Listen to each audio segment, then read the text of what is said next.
11 February रोजी सकाळी सभागृह नेते कार्यालयात आयोजित करण्यात आलेल्या या कार्यक्रमाला गैरहजर राहिलेल्या तब्बल 75 नगरसेवकांना नोटिसा बजावण्यात आल्या आहेत।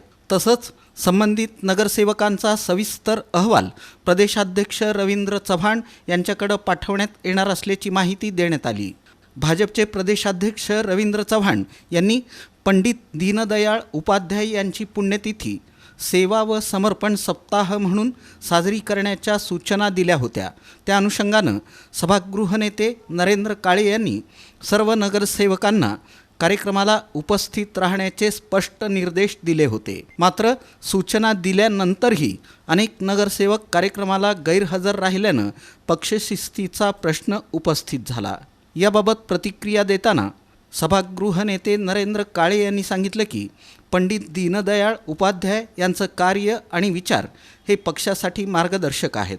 त्यांच्या पुण्यतिथी प्रसंगी पंतप्रधान, मुख्यमंत्री, राष्ट्रीय अध्यक्ष आणि प्रदेशाध्यक्ष वेळ देतात, तर स्थानिक पातळीवरील नगरसेवकांनीही आपली जबाबदारी ओळखणं आवश्यक आहे। वारंवार सूचना देऊनही अनुपस्थित राहणं हे गंभीर मानलं जाईल असा इशाराही त्यांनी दिला। महापालिकेत पंडित दीनदयाळ उपाध्याय सभागृहात 4 वाजताची वेळ दिली होती। सर्व सदस्यांना बोलवलं होतं, तरी काही सदस्य गैरहजर होते।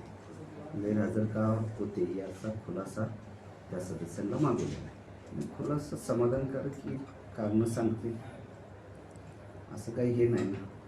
बरं, या नाही, सदस्यांना सांगितलं, त्याच्यातल्या बऱ्याच सदस्यांचा काही जणांचे फोन पण आले, कशासाठी आले नाही काय का।